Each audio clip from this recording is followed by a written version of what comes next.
And that's where we do have to name names here, because we're talking about governments that justify, right? There's legitimization again. They justify sort of either their existence entirely, or their particular policies, or even the laws that they have as being supposedly sourced in the Sharia. You've lived in Saudi Arabia. You worked there. You studied there. Obviously, Yes. is where you've got your academic qualifications, and well done for that.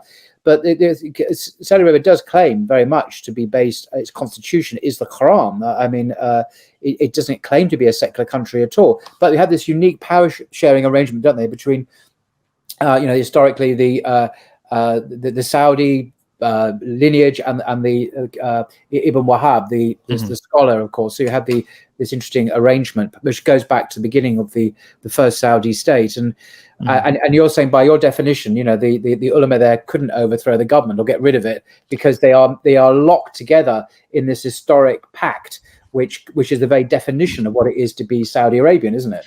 Right. I mean, to call it a pact is even, I think, quite generous. I would say that the state has the apparatus of the security apparatus and the weaponry and things like that, and the state derives its legitimacy from sort of claiming that it gives sort of a certain amount of lip service to Islamic scholarship and this and that and the third.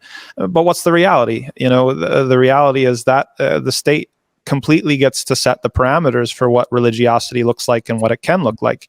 And then you're very dependent upon the virtue and the sort of piety of either an individual king or ruler, or sort of what are the expediencies of the state, right? What is as long as it is expedient for the state to have an Islamic flavor, then they will sort of resort to that. But as soon as it stops being expedient or useful, then they will discard that. And actually, we live in that time period now. I arrived there in 2015.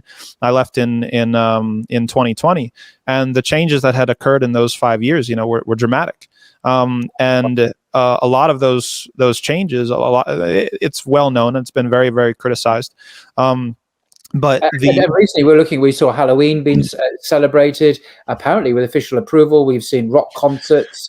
We've seen all sorts of highly westernized hedonistic activities apparently approved of. I'm sure they wouldn't happen without the approval anyway of the authorities in Saudi Arabia. And it's quite shocking to see if you're not used to seeing that in that country. And the concerts and all the sort of things, so this is the thing. So we have to back up, and it's not, I think we get lost when these sorts of issues are talked about.